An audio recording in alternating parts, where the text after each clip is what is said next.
Les lycéens d'Antibes, sensibilisés au dérèglement climatique et l'avenir de la planète, nous avons suivi leurs échanges face à des spécialistes. C'est un sujet qui nous concerne tous, la préservation de la planète, mais comment intéresser les plus jeunes et leur faire prendre conscience de la situation?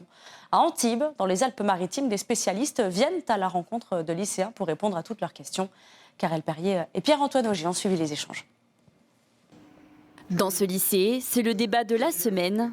Est-ce que la COP29 permettra de limiter le réchauffement climatique? Pour moi, la COP, c'est une réunion surtout politique. Et parfois, ça me crispe un petit peu parce que j'ai l'impression qu'on n'est pas pris suffisamment au sérieux.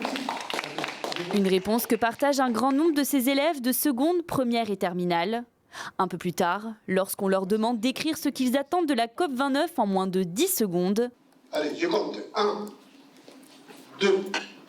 Là encore, cela ne semble pas compliqué. 10. Qui n'a pas fini? Levez la main.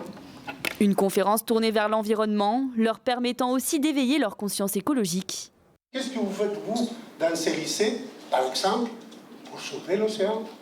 Préserver nos océans, c'est important. Et c'est pas forcément préserver les océans qui est important, c'est préserver la planète. Tu viens de dire des choses très fortes. Proposer aux jeunes de passer à l'action, des discussions remplies de sens, eux qui sont éco-délégués, autrement dit, largement impliqués dans les questions écologiques.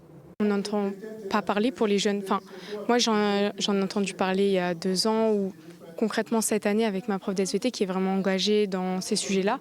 Mais sinon, c'est vraiment pas développer le sujet. C'est souvent un sujet tabou de parler d'écologie.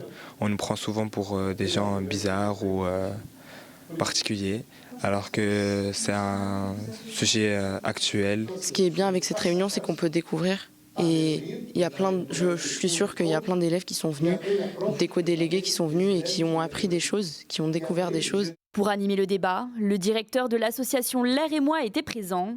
L'idée étant de mener, par le biais des jeunes, des actions fortes et concrètes. Il y a des faits qui sont réels, des gens qui souffrent, des tempêtes, l'Espagne, les incendies, on voit tout ça. Donc qu'est-ce qu'on peut faire ensemble pour changer les choses? Et on sait que ce sont les jeunes qui ont toujours changé le monde.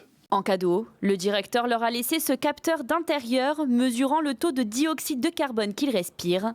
Un outil supplémentaire pour les sensibiliser à leur environnement proche et notamment au renouvellement de l'air de leur salle de classe.